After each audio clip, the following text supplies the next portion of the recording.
नाज़रीन, programme live at capital के साथ मैं हूं आपकी मेज़बान अरीशा सगीर। नाज़रीन, आज के प्रोग्राम में बात करेंगे अफ़गानिस्तान की मौजूदा हालात पर। नाज़रीन, अफ़गानिस्तान जिसको आलमी ताकतों का कब्रिस्तान कहा जाता है, एक के बाद एक आलमी ताकत यहाँ ढेर हुई। पहले रूसी यहाँ से नाक रगड़ कर निकले तो अब अमेरिकन निकलते हुए अपना असलहा और गोला बारूद समेत सब कुछ छोड़कर भाग निकले। ये खित्ता हमेशा से आलमी ताकतों की आमाजगाह रहा है। बरतानिया, रूस और अब अमेरिका की शिकस्त के बाद क्या अब चाइना अपनी बारी के इंतजार में है? लगे बंगे हाथों अब इंडिया भी इस खेल में एक खिलाड़ी बनना चाहता है। दूसरी जानिब 15 रोज में 1,90,000 अफराद का इनखला किया गया। अमेरिका जाने वाले 1,17,000 में 5,400 अमरीकी शहरी शामिल हैं, जबकि 350 अमरीकी अब भी अफगानिस्तान में मौजूद हैं। दूसरी जानिब रूस की अफगानिस्तान की मईशत की तामीर नो के लिए बैनुल-अक़वामी कॉन्फ्रेंस की तजवीज़ दी गई। बहुत जल्द रूसी अमीर नए अफगान इंतजामिया से मुलाकात करेंगे। नाजरीन, क्या अब भी पाकिस्तान पर खतरात के बादल मंडरा रहे हैं? तालिबान तो पाकिस्तान हुकूमत से काफ़ी खुश दिखाई दे रहे हैं, फिर सरहद के उस पार से हमले कौन कर रहा है? इसी के साथ बात करेंगे गुज़िश्ता रोज़ कराची में पीडीएम के पावर शो के हवाले से। इस जलसे के मकासद क्या थे? मौलाना फजलुर रहमान के साथ हमेशा हाथ होता है, मगर सियासत के खिलाड़ी माने जाने वाले मौलाना क्यों बार बार धोखा खा जाते हैं? शहबाज शरीफ काफ़ी अफसुर्दा नजर आए। पीपल्स पार्टी और एएनपी के बाद पीडीएम की टांगे लड़खड़ा क्यों की? क्या वाकई ये इत्तेहाद हुकूमत को टफ टाइम देने के लिए बना था या फिर अपनी ज़ाती मफादात के लिए? बात करेंगे। विफाकी वज़ीर इत्तलात फवाद चौधरी समेत आज़ाद कश्मीर के अहम रहनुमाओं से मुलाकातें हुई। हुकूमत की आवाम की फलाह के लिए क्या नई हिकमत अमली बनाई जा रही है? इन तमाम तर इशूज़ पर बात करेंगे। हमारे साथ होंगे तहरीक इंसाफ के अहम रुकन और सीनियर तज्जियाकार इंजीनियर इफ्तिखार चौधरी साहब, जिनसे हमने और आपने बहुत कुछ सीखा है। आइए इनसे हालात हाज़रा पर गुफ्तगू करते हैं। अस्सलाम वालेकुम सर। मेरे ख्याल में हम मानसेरा में जो एक बड़ी ज्यादती और बड़ा जुल्म हो रहा है वहाँ पे बिल्कुल सर, पहले चलेगा वही और डिस्कस करते हैं। शहजाद इसके ऊपर हमारे साथ वहाँ से बात करेंगे। और आपने बड़ी ज़बरदस्त बातें की हैं। पहली बात तो ये है कि हम आपको सलाम कहते हैं सब अपने व्यूअर्स को, और ये हमारा हफ्ते का ये पहला दिन है। इंशाअल्लाह जुमेरात तक ये शो जो है इस तरह चलेगा। अल्लाह पाक आपको, हमें और हमारे व्यूअर्स को सबको सलामती से रखे। देखिए, बड़ी इंपॉर्टेंट बात हुई है। सबसे पहले मेरे ख्याल में अफगानिस्तान की हम बात कर लेते हैं, क्योंकि इशू तो वही बहुत ज़्यादा है और वहाँ से हमला हुआ पाकिस्तान के अंदर, पाकिस्तान के लोग शहीद भी हुए। मैंने एक जगह ये कहा था कि याद रखिए कि आप जितना मर्जी भी कर लें कि अफ़गानिस्तान जो है गुज़श्ता 1 सदी से और ख़ास तौर पे निस्फ सदी से आग में जल रहा है। अब वहाँ की जनरेशन्स, वहाँ के लोग, वहाँ के जितने भी लोग हैं, कोई भी अगर स्टेक होल्डर है, वो सारे लोग वो जंग के एक नस्लें बड़ी हुई हैं वहाँ पे, 2-3 नस्लें जवान हो गई हैं। तो अच्छा सर, आमाजगाह बना रहा है। जी बिल्कुल, बोलिए आप कुछ कहना चाहें? सर मैं यही कहना चाहूँ कि आखिर इन धमाकों का जिम्मेदार कौन है? पाकिस्तानी अवाम तो बहुत खुश थी कि तालिबान से हम बहुत खुश हैं। वहाँ पे तो कुछ है ही नहीं है जी, हुकूमत नामी चीज़ कोई नहीं है, और कोई ऐसी गिरफ्त अभी तक मजबूत नहीं हुई। वो मसीवेड़ा बना हुआ है अफगानिस्तान। कुछ इंडिया के लोग भी वहाँ पे बैठे हुए हैं जी, और वो ताकतें भी वहाँ पे बैठी हुई हैं जो चाहती नहीं है वहाँ पे अमन हो। और मेरा अपना जो ज़ाती ख्याल है, मैं जब इंडियन मीडिया को वॉच करता हूँ और मैंने देखा है कि ये लोग जो हैं चाहते हैं कि वहाँ पे आग हो और कोई मसला हो तो बताते हैं देखें ये हो गया, वो हो गया, 1 मर गया, 4 मर गया। तो इसके लिए जो है ना, अभी तक आप ये नहीं कह सकते कि वो क्लीन हो गया। आप कतन ये नहीं कह सकते कि अफ़गानिस्तान जो है उसके अंदर से सारे इंडियन चले गए हैं, ये सारे अमेरिकन चले गए हैं, ये सारे एंटी पाकिस्तान जो एलिमेंट्स है वो साफ़ हो गए। और इंडियन मीडिया को तो अगर आप देखें 1 हफ्ते से, तो उनकी तो यही एक हिसाब से मुझे, मैं सॉरी लेट मी से, मैंने पहले भी कहा था कि उनको तो तमीज़ ही नहीं है बात करने की।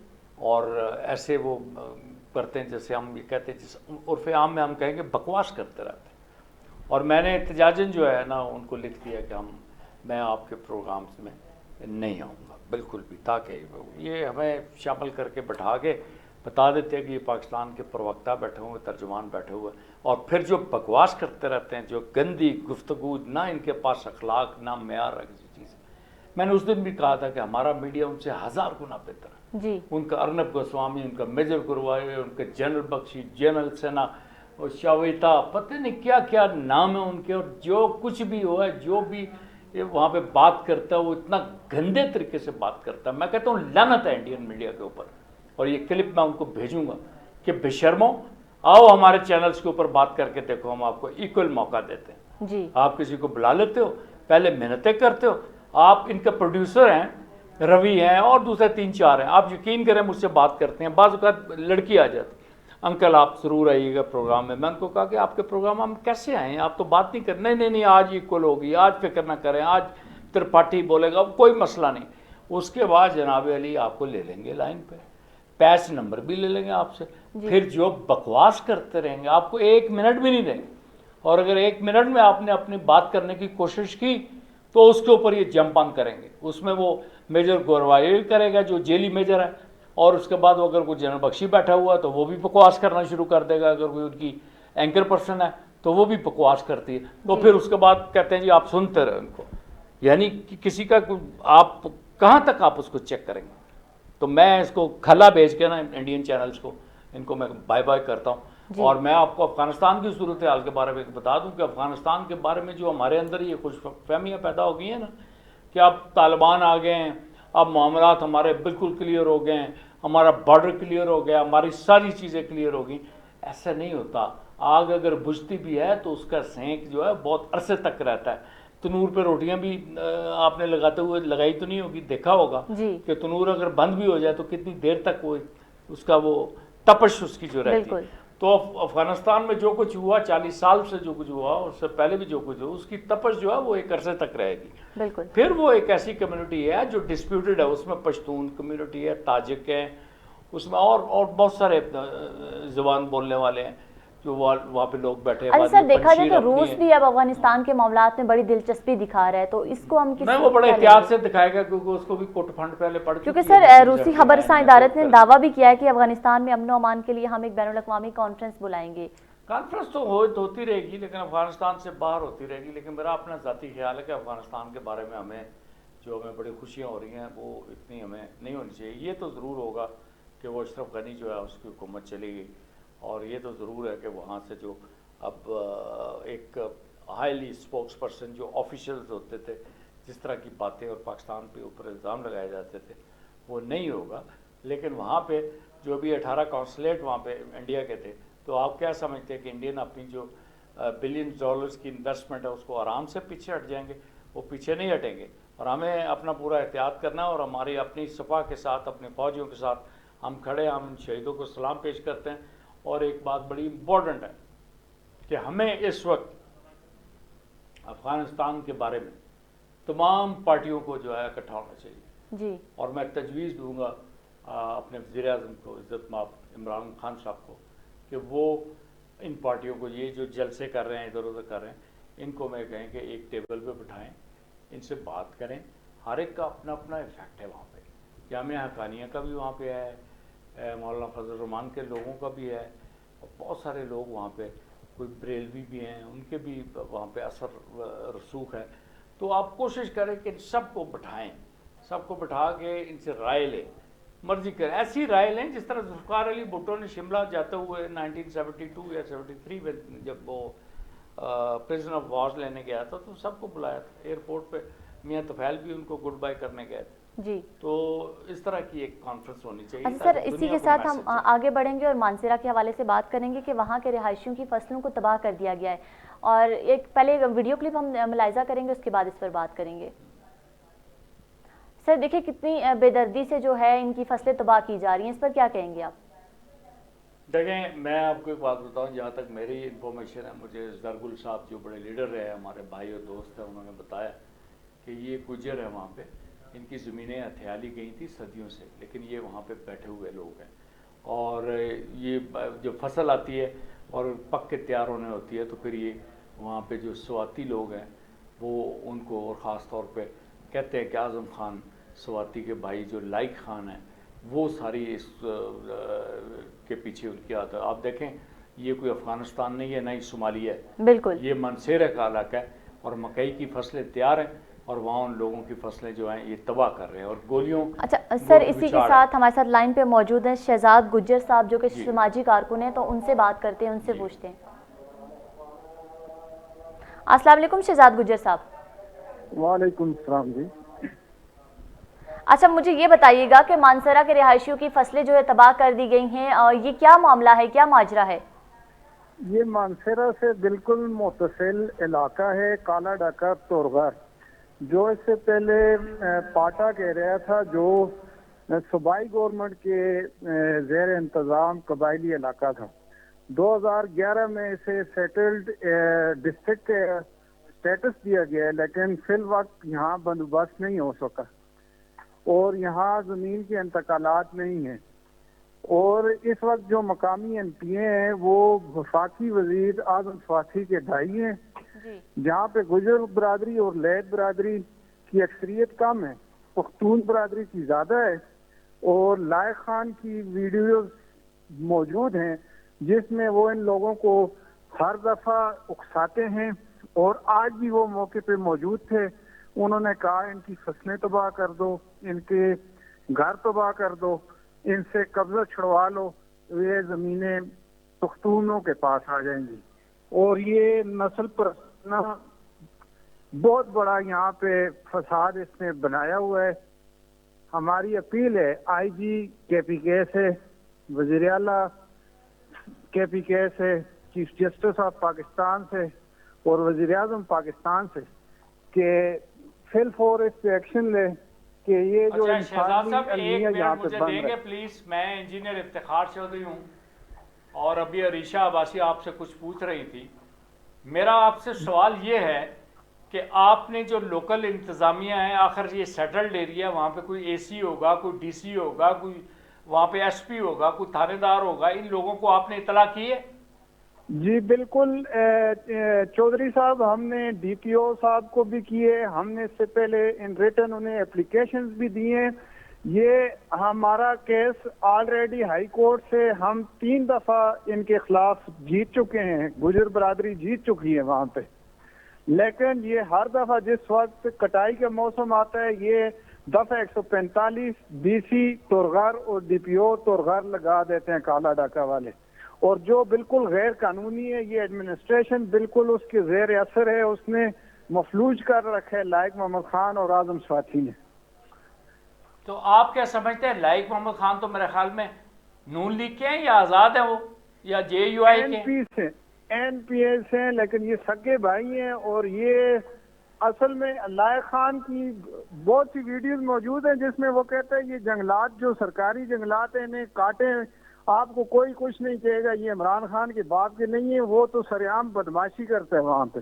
तो ये बदमाशी, अच्छा तो शहजाद जी, गुजर जी। साहब, ये जी, जो जी। लाइक खान साहब हैं, ये कोई वहां के कुछ दहशत करते हैं कि वहां पे जगह डाकू है वहां का, और जिसको ये भी डर नहीं है कि इमरान खान जंगलात के एक एक पौधे के लिए जो है वो बड़ा ख्याल करते हैं। मेरा पाँव चीड़ के बूटे पे आ गया तो कहने लगे इफ्तिखार ये चीड़ का बूटा तुमने तबाह कर दिया।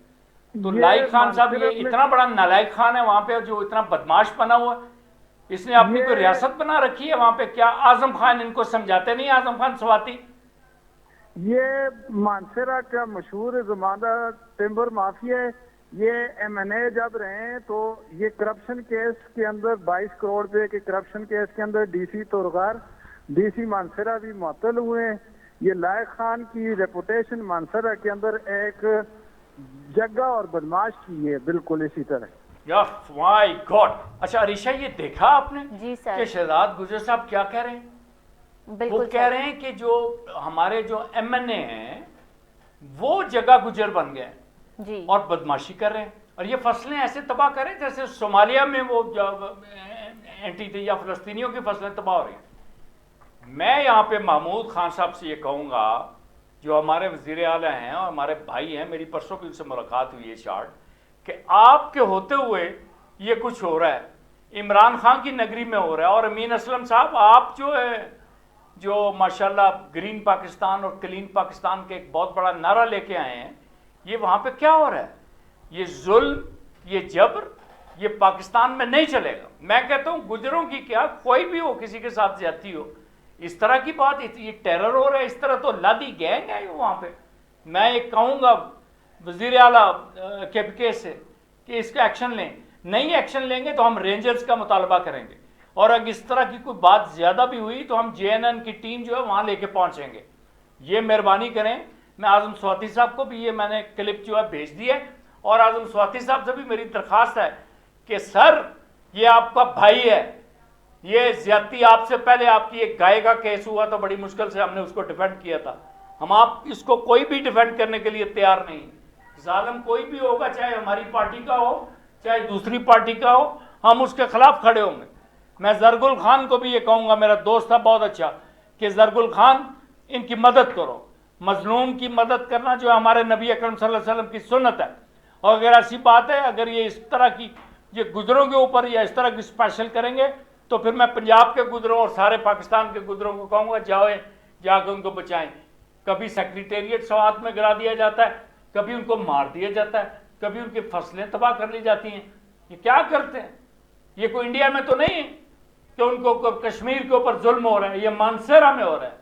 मानसेरा, फुलासेरा। और सरदार यूसुफ साहब आप क्या कर रहे हैं? बाबा गुजर हैं आप क्यों नहीं करते?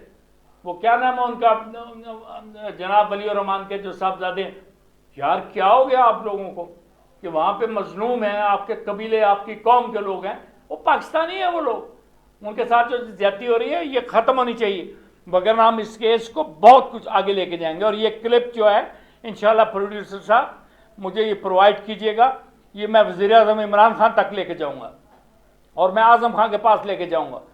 3-4 दिन पहले मैंने आजम खान को कहा था मेरा कोई काम है, कहने लगे लिख के भेज दे, मिल नहीं सकता मैं। भाई आप नहीं मिल सकते। मैंने उनको तस्वीरें भेजी प्रेसिडेंट अलवी की और इमरान खान की, कि जो मैंने कहा कि सदर और वज़ीर आज़म तो मिल सकते हैं, आप नहीं हमें मिल सकते।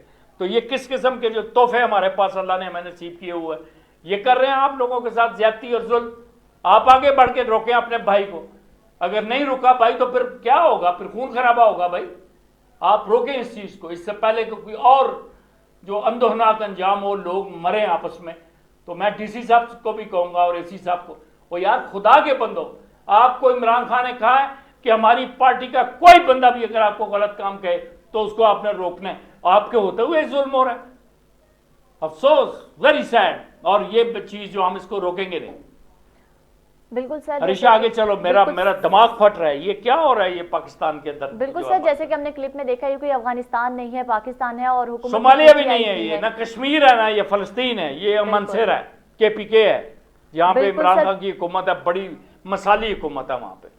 PTI की हुकूमत होते हुए भी अगर ये हाल है तो हम इमरान खान साहब से यही रिक्वेस्ट करेंगे कि मानसेरा के लोगों का जो है पुरसान हाल कोई भी नहीं है, वहाँ का हाल आप ही कहो बेटा, नर्मला जो मैं मेरे से तो बात नहीं होती। बिल्कुल वहाँ के उन लोगों का हेल्प करनी चाहिए, उनकी मदद भी करनी चाहिए। इसी के साथ हम आगे बढ़ेंगे और बात करेंगे कि PDM ने आज कराची में पावर शो किया है। कितना बड़ा पावर शो था, जरा सर इस पे रोशनी डालिएगा। तो ये 11,000 वोट का पावर शो, क्या पावर शो था? मदारस के बच्चे उठा के वहां पे ले गए और परचम ले गए जनाब, वो काले चिट्टे जी।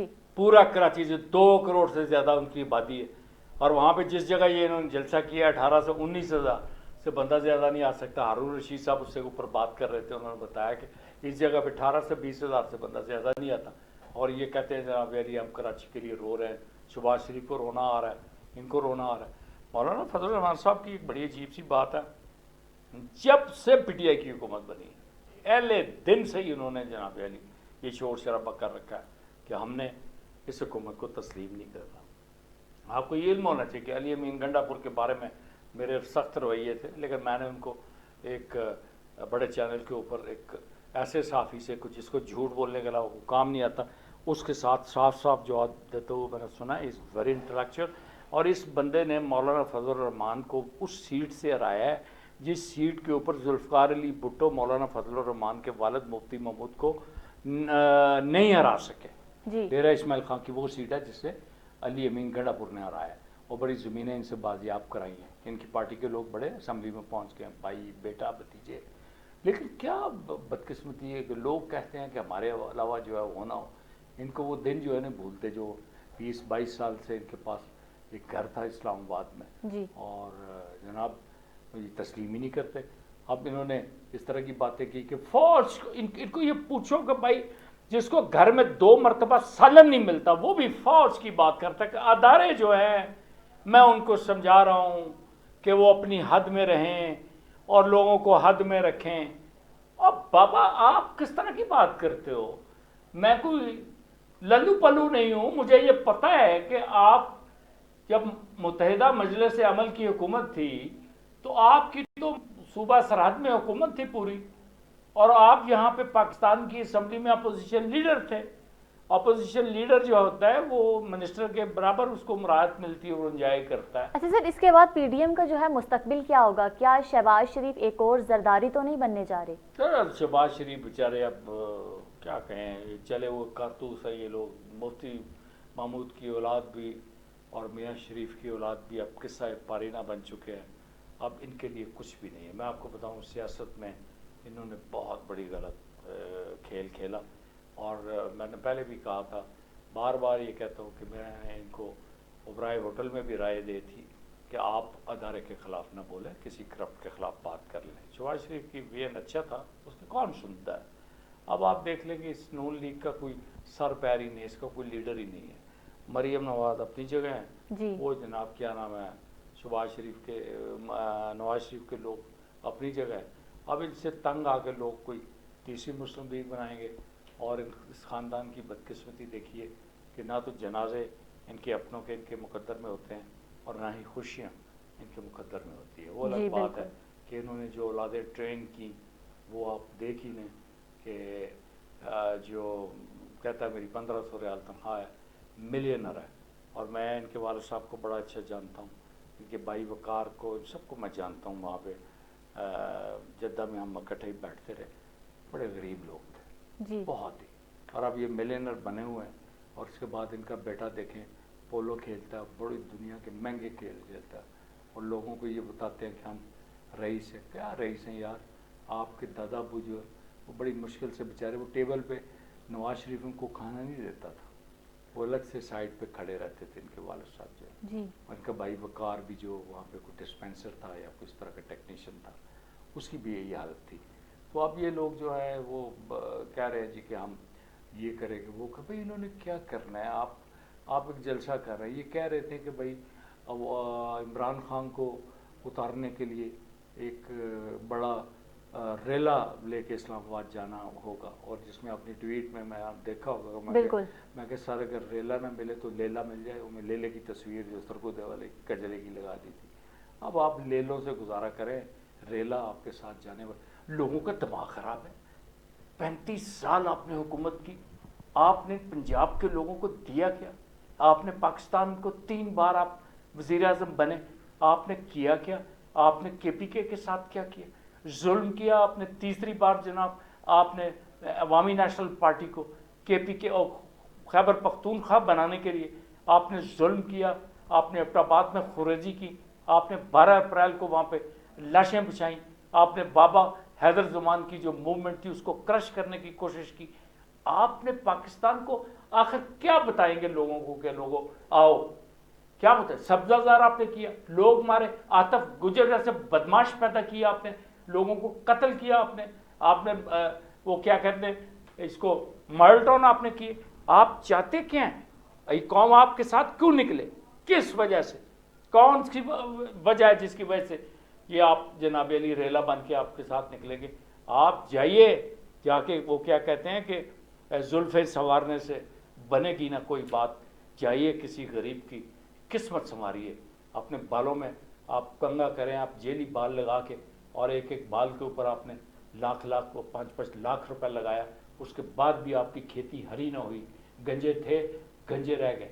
एक बंदा कल इनके बड़ी वीडियो चली, उसकी 1.2 मिलियन उसके व्यूअर थे। एक कोई दाढ़ी वाले साहब थे, हम मौलवी नहीं कहेंगे, वो उसके सामने जा कह लगे नवाज शरीफ के घर के सामने कि ओ मेरे लीडर, मैं सदके जावा, मैंने तेरे घर दर पे आने के लिए बड़ी मेहनतें की। वो जो नमाज को मश कर रहा था उसको, और लीडर वाकई तुम जैसा होता है जो मुश्किल वक्त में अपनी कौम को छोड़ के भाग आए। और फिर वो बंदा एक कहता है उसने बड़ी मेहनत किया, उसने कुछ को जवाब दिया कि लोहा कूट कूट के इनका थोड़े जैसा मुंह हो गया। अब कितनी बदकिस्मती की बात है। मैं इस चीज़ के हक में नहीं हूँ कि शादी ब्याह के बाहर मुजाहरे करें, लेकिन अगर एक बंदा भी मुजाहरा करे तो क्यों करेगा? आपने हलाल खाया होता, हलाल पिया होता, हलाल किया हुआ होता, क्या ज़रूरत थी? आप जिस तरह के डांसर पैदा किए, आप इस लड़के का दादा आप अगर देखते तो आप यकीन करें कि वो उसकी ख्वाहिश होती कि इसको किसी मदरसे में जनाब मेरी हाफ़िज़ कुरान बनाता। जी। अब जनाब वो आया है ऐसे इन लोगों के दरमियान और वो इतना बड़ा डांसर बन गया, कोई इंडियन फिल्म का एक्टर बनने जा रहा है और उसका बाप भी बड़ा फ़ख्र कर रहा है कि मेरा बेटा है, हम अवान हैं, हम बाबा क्या कहते हैं मोहम्मद के हम कलाम पढ़ते हैं, सैफुल मलूक पढ़ते हैं मियाँ मोहम्मद के। ओ भाई और माफ़ करो, मियाँ मोहम्मद जो है वो बड़ा गुजर है, फ़कीर है, रूमी है, कश्मीर है, उसका नाम बदनाम ना करो। ये जो आपने ये डांसर लौंडे पैदा किए हैं, ये आप अपनी कमाई अपने पास ही रखो अगर आपका कोई और टीचर है। हमारा तो कोई नहीं है, हमने तो अल्लाह के फजल करम से हलाल कमाया, हलाल खाया और हलाल ही करते हैं। अपने बच्चे हमने, तुम भी कैप्टन सफदर मेरे जूनियर फ्रेंड हो, दोस्त हो, जद्दा में हम इकट्ठे रहे और तुम भी उधर ही रहे हो, मैं भी उधर ही रहा हूँ। तुम्हारा जुनैद भी उधर पला पड़ा है, मेरा नबील भी उधर पड़ा है, शकील उधर पड़ा है। मेरा नबील और शकील तो हाफ़िज़ कुरान बन गया है, आज वो माशाल्लाह एक डॉक्टर है, एक किसी कंपनी में बड़ा मैनेजर है और तुम्हारा जाके वो डांस कर रहा है। हमारे बच्चों को तो डांस नहीं आता, हमारे बच्चे तो तलावत करा ले आप। एक ही जगह रहते थे ना, मदरसा अब्दुल्ला बिन ज़ुबैर में पढ़े हैं, जिसका उनका सरदार आज़म का बेटा डीसी है उमर, और वहीं पे हमारे बच्चे पढ़े हैं, मसूद पुरी के बच्चे वहीं पे पढ़े हैं। माशाल्लाह सारे अपना अपना काम कर रहे हैं। इस तरह के एक्टर हमने नहीं पैदा किए, पता नहीं कैसे आपने एक्टर पैदा किया। अजीज़िया फ्लोर मिल पे वो जाते थे, स्टील मिल पे, आप सारा दिन काम करके आते थे, वापसी आके आप उनकी जिल्दें भी बांधते थे, आपने मेहनत भी की होगी। लेकिन मैं नहीं समझता कि इस मेहनत का नतीजा ये था कि आपने पोलो का खिलाड़ी और इंडियन गानों के ऊपर डांस करने वाली औलाद पैदा की। अल्लाह ताला औलाद सबको दे और साले दे। सर पीडीएम का क्या मुस्तकबिल होगा? पीडीएम कोई की टांगें मुस्तकबिल, ये कब पीडीएम बिल्कुल, ये इसका पटाखा जो है डैम फूल है, ये ख़त्म हो गई है। ये ऐसे ही बस एक जलसी मलसी कर लेते हैं और लोगों को दिल राज़ी कर लेते हैं कि चले भाई आप दिल पेशौरी कर लें, एक जलसा वहाँ कर लेते हैं। इनका अपना क्या है, इनको बिलावल छोड़ गया और उसके ऊपर ये रोते हैं, चीखते हैं और वहाँ खड़े होकर जनाब लिए नारेबाजी कर रहे होते हैं। इमरान खान के पीटना करते हैं। हम कब कहते हैं कि इमरान खान ने दूध और शहद की नहरें बहा दी है, लेकिन कम से कम उसने कौम को एक ट्रैक के ऊपर तो लगा दिया, उसने रियासत मदीना की बात की है ना। आप रियासत मदीना बनाने वाले को इस तरह आप क्रिटिसाइज करते और कहते हैं कि इसको हम नहीं मानते। बाबा नहीं मानते, ना मानने वालों से जेलें भरी हुई हैं। अबू जहल ने भी नहीं माना था नबी अकरम सल्लल्लाहु अलैहि वसल्लम को, और उसको तब्बत यदा अबीला हूँ, उसके हाथ भी टूट गए थे। आप भी अगर इस तरह की बद्दुआएं करेंगे तो आपकी ज़ुबानी काली होंगी, खींची जाएंगी। मरीज़ आदमी है, शुगर ने आपका बेड़ा गर्क करके रख दिया।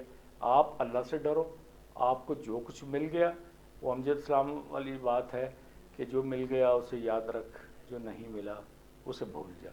अब आपको 2023 की तैयारी करनी चाहिए कि शिकस्त आपको होनी है और पाकिस्तान तहरीक इंसाफ को भी अपनी सफ़ों में अच्छाई और सुथराई को जो है वो आगे लाना होगा ताकि इमरान खान का विजन आगे बढ़ सके।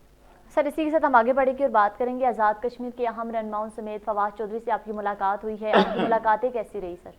देखिए जी, मैंने आज़ाद कश्मीर के इलेक्शन में बड़ा हिस्सा लिया।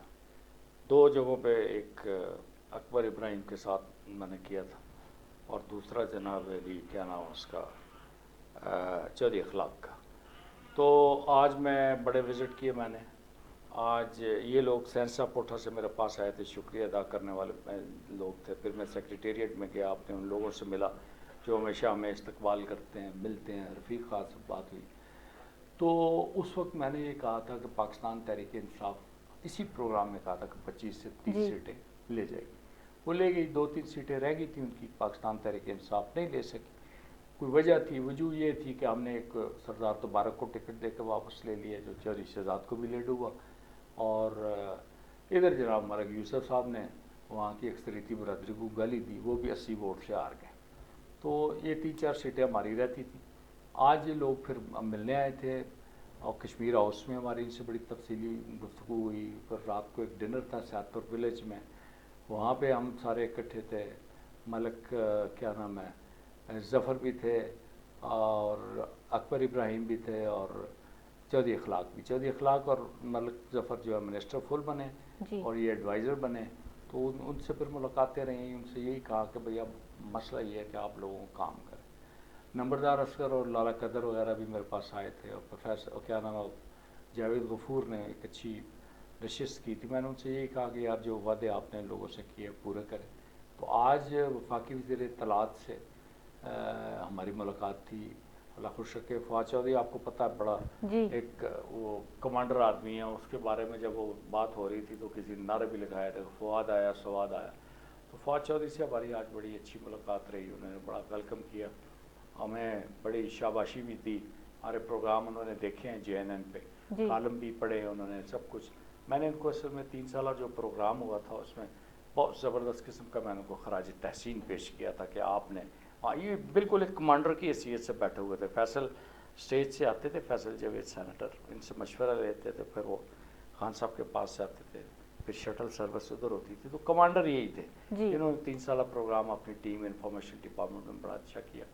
और आज हम फूल लेके गए थे। नवीद इफ्तिखार मेरे साथ था, जो पंजाब का ये यूथ विंग का मॉनिटरिंग एवेल्यूशन का कोऑर्डिनेटर है। तो बड़ी अच्छी बातें हुई, उससे काफ़ी डिटेल हमने बात की मीडिया के हवाले से।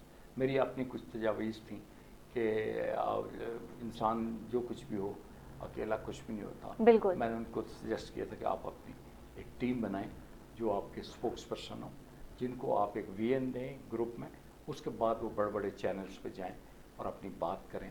क्योंकि इमरान खान ने बड़ी ज़बरदस्त काम किए और इन्होंने बहुत हद तक उसको भलाया भी है, लेकिन उस हद तक तो नहीं जितना अगर फॉर एग्ज़ाम्पल इनकी टीम में 15-20 और अगर स्पोक्स पर्सन आ जाएँ, मुख्तलिफ चैनल्स पे जाएँ, मुख्तलिफ अखबारात में कॉलम लिखें जी, या कोई टेलीविज़न पे ऐसा प्रोग्राम करें PTV पे, जो प्रोग्राम ऐसा हो जो लोगों को बताए।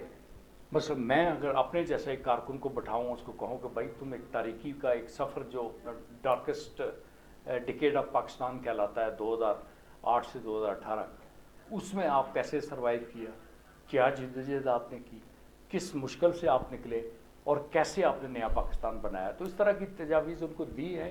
Very very helpful. बहुत खुश हुए, मुझे मुबारकबाद देने लगे। तो कह लेंगे भाई तुम्हारे तालिबान ने हुकूमत कर ली है। मैंने बोला सर अब सबकी तालिबान है, मेरे भी हैं आपके।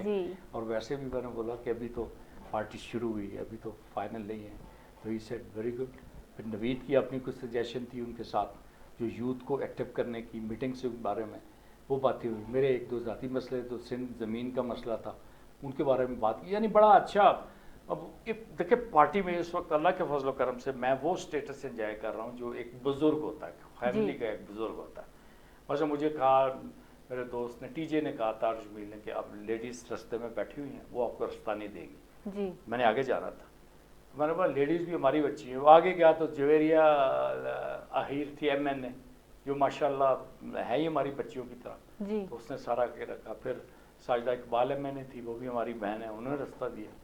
फिर हम मिले उनसे, क्या नाम उनका, बैरिस्टर साहब से, क्यूम न्याजी साहब से, शेख रशीद साहब से, फिर सबसे मिले हम, परवेज़ खट्टर, अली जैदी वगैरह जो।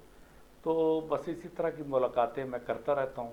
आज दिन में डिप्टी मेयर पिंडी जो है जो तारक, उनसे परवेज़ भाई की, हमारे वो रिलेटिव है, उसकी डेथ हुई थी, वो दुआ भी की। भाई इसी तरह का सारा हमारा दिन भर जो लगा रहता है। फिर प्रोग्राम की तैयारी भी आपको पता करनी होती है, कॉलम भी लिखना है। मेरी बुक जो है वो बड़ी देर उसको हो रही है, रात को भी 20 सफ़े मैंने लिखे, बड़ा मुश्किल वक्त आता है। तो बस ज़िंदगी ऐसे गुजर गई। कश्मीरी साथियों को मुबारक हो, पूरी कैबिनेट को मुबारक हो, सरदार क्या नाम है अब्दुल क़य्यूम नियाज़ी आपको, प्रेसिडेंट साहब आपको, सीनियर मिनिस्टर सरदार तनवीर इलियास दोस्त है हमारे, उनको, ये जितने मिनिस्टर बने हैं। अब रफ़ीक नैयर रह गए हैं इंशाल्लाह। आई होप कि he will get good ministry also. वज़ीर सेहत भी पहले रहे। तो ये जनाब अली हमारी बिल्कुल सर। इसी के साथ आगे बढ़ेंगे तो एक आखिरी सवाल मैं आपसे करूंगी कि PDM का जो पावर शो हुआ है उसे नाकाम करने में जो है पीपल्स पार्टी का कितना किरदार है? पीपल्स पार्टी वहाँ पर रूल कर रही है। अगर PDM वहाँ पे जाके सिंध में कामयाब होती है तो पीपल्स पार्टी को टफ टाइम मिलेगा। तो पीपल्स पार्टी जो है वो उसको क्या मतलब पड़ी हुई कि इनके पीछे जाए। एक बड़े इसी के साथ हमारे पास रहनुमा पीपल्स पार्टी हमारे साथ लाइन पे मौजूद है, उनसे बात करते हैं। सर बताएं जी, कौन साहब हमारे साथ हैं?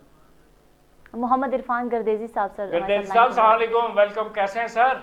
जी अस्सलाम वालेकुम जी, बिल्कुल ठीक ठाक। सर ये बताएं, अभी वो वहाँ पे PDM के जलसे में कोई पीपल्स पार्टी के खिलाफ वहाँ पे कोई बोले हैं, मुझे तो पता नहीं किस शख्स ने ये हर्रा सराई की है कि आपकी जू में जाके आपके खिलाफ बोले हैं, तो आप कुछ कहना चाहेंगे उसके बारे में सर? देखें, गुजारिश ये है कि पीपल्स पार्टी का पहले दिन से एक असूली मौक़िफ़ रहा है पाकिस्तान पीपल्स पार्टी का, हमारे चेयरमैन बिलावल भुट्टो जरदारी साहब का और को चेयरमैन और सदर पाकिस्तान पीपल्स पार्टी आसिफ अली जरदारी साहब का। पीडीएम में कुछ जमातें जो थी उनका इसरार था कि जी असेंबली से इस्तीफा दिया जाए, रिजाइन किया जाए और असेंबलियों से रिजाइन करके प्रेशराइज किया जाए प्रेजेंट गवर्नमेंट को कि और अपने मकासद को जो है वो हासिल किया जाए। लेकिन हमारी पार्टी का पहले दिन से मौक़िफ़ रहा है और शहीद जुल्फ़िकार अली भुट्टो के वक्त से कि ताकत का सरचश्मा जो है वो अवाम है और जब आप इलेक्ट होकर असेंबलीज के अंदर जाते हैं तो सबसे बड़ा फोरम और सबसे बड़ी जो जमहूरियत का फोरम है वो नेशनल असेंबली और प्रोविंशियल असेंबलीज हैं। तो पार्टी का पहले दिन से मौक़िफ़ ये था कि रिजाइन की तरफ ना जाया जाए, बल्कि इसको दूसरा कोई तरीका अपनाया जाए और असेंबलियों में बैठ के इन मामलात को रिजॉल्व किया जाए, जिसके ऊपर पीडीएम के अंदर इख्तलाफ हुआ और बज़ाहिर ये एक मैसेज गया कि शायद पीपल्स पार्टी और एएनपी जो है उन्होंने पीडीएम को छोड़ दी है। लेकिन पाकिस्तान पीपल्स पार्टी एक हकीकत थी, एक हकीकत है और हकीकत रहेगी। आज हमें ठीक है 2018 के इलेक्शन में हमें वो सीट्स नहीं मिली जो हम जिसको एक्सपेक्ट कर रहे थे कि हमें मिलनी चाहिए थी, लेकिन अवाम ने देखा कि ये जो सुनामी आया और जो सुनामी की बातें हो रही थी और जो ये बातें हो रही थी कि जी तब्दीली तब्दीली तब्दीली, तो आज पूरे पाकिस्तान की 22 करोड़ अवाम देख रही है कि उस तब्दीली का कोई असर नहीं हुआ। प्राइस हाइक हो गई, आपकी इकोनॉमी बहुत बुरे तरीके से मुतासिर हुई, आपके जो ट्रेड डेफिसिट था उसके साथ क्या हुआ और किस तरीके से ये चीज़ें जो हैं वो जो बताई गई थी उनमें से कुछ भी नहीं हुआ। वो भी हमने टाइम देखा कि जब कंटेनर के ऊपर खड़े होकर बिल जलाए गए। तो आज जो इलेक्ट्रिसिटी की प्राइस हाइक है या जो इस वक्त गैस की जो प्राइस हाइक है और जितनी लोड शेडिंग है और पेट्रोल प्राइसेस और डॉलर जहां पे जा चुका है और इकोनॉमी की जो हालत है और जितना जो गरीब आवाम है वो बहुत बुरे तरीके से मुतासर हुआ, गरीब से गरीब तर हो गया और कोई ऐसी पॉलिसी हमें 3 साल में देखने में नहीं मिली जिसको पब्लिक, जो जनरल पब्लिक है या वोटर जो है वो अप्रिशिएट करे। गुरदेश साहब, बहुत खूबसूरत आपने बातें की। एक छोटा सा सवाल जी ये सर कि मेरी जमीन है वहाँ पे मीरपुर मथेरो गोटकी में, मैं पीछे गया था तकरीबन कोई हफ्ता 10 दिन के लिए। आप यकीन कीजिए कि मुझे वहाँ के लोगों के अंदर कोई तब्दीली, कोई बदलाव नज़र नहीं आया। शहर तबाह हो चुके हैं। मीरपुर मथेरो 50 साल पहले जितना खूबसूरत था उतना बदतर हो चुका है। घोटकी में भी ऐसा हो सकता है, वो हो चुका है सर। तो भुट्टो अगर सर जिंदा है तो भुट्टो को काम भी तो करने देना। मैं माजरत के साथ एक सवाल किया, हमारा तो मकसद ये है कि एज एंकर मैं आपकी बात से देखें, मैं आपकी बात से मैं बड़ा ही हकीकत पसंदाना सोच रखता हूँ और इंसान को हकीकत पसंदाना सोच रखनी चाहिए। पाकिस्तान हमारा मुल्क है और हम सबको मिलकर इसके लिए काम करना है। जहाँ तक आपने सिंध के शहरों की बात की है, अब बात यह है कि सिंध में पीपल्स पार्टी की गवर्नमेंट है। फ्रॉम लास्ट 3 डिकेड से पाकिस्तान पीपल्स पार्टी की गवर्नमेंट आ रही है। जहां हमें मीरपुर मथेलो या और जो शहर हैं, घोटकी है या बाकी शहरों में जहां हमें ये चीज़ें नज़र आ रही हैं, उसके साथ साथ जो बाकी चीज़ें, जो अच्छी चीज़ें हुई हैं, हमें उनको भी देखना है। लाइक गम्बट इंस्टीट्यूट जो है, जिस तरह वो बना है कि पूरे पाकिस्तान से लोग वहाँ पे आ रहे हैं अपना इलाज कराने, kidney transplant, liver transplant cancer के लिए हो रहा है। इस तरह जो पॉजिटिव काम है हम उसको भी माजरत के साथ हम मीडिया। बहुत शुक्रिया गणेश साहब, आपके साथ तो बड़ी तफसीली बात होनी चाहिए थी और इंशाल्लाह फिर भी आप करेंगे। Thank you very much. GNN आपको इक्वल एक प्लेटफॉर्म देगा इंशाल्लाह आपको सुनने के लिए। अरीशा कोई और बात करनी है? बिल्कुल सर, आप बताइएगा कि हमने देखा है कि पावर शो में मौलाना फजल रहमान भी बड़े परेशान नजर आ रहे थे, शहबाज शरीफ भी बड़े परेशान थे, तो क्या पीपल्स पार्टी ने इनका साथ तो नहीं छोड़ दिया? ऐसे ही रो रहे हैं। आप इनकी किस्मत में रोना है। इन्होंने हंस लिया, जो हंसना था, जो एंजॉय करना था इन्होंने कर लिया। अब देखें, माजी इंसान जब एंजॉय किया वो शहबाज शरीफ के वो दौर देखें कि इनके जनाब एक अशारों के ऊपर वो शोले फिल्म के जो जेलर होता है उसकी तरह जो फड़फड़ाती हैं चिड़ियाँ, अब इन बेचारों को कौन पूछता है। रोना इनका नसीब है। और इमरान खान ने कहा था मैं इनको रुलाऊंगा, जी, मैं इनको रुलाऊंगा, इसीलिए परेशान नजर आ रहे थे। इसी के साथ सर हमारे प्रोग्राम का वक्त भी खत्म हुआ चाहता है और मैं आपका शुक्रिया अदा करूंगी, आपने अपना कीमती वक्त हमें दिया। अल्लाह ने के बाद। Thank you very much, thank you.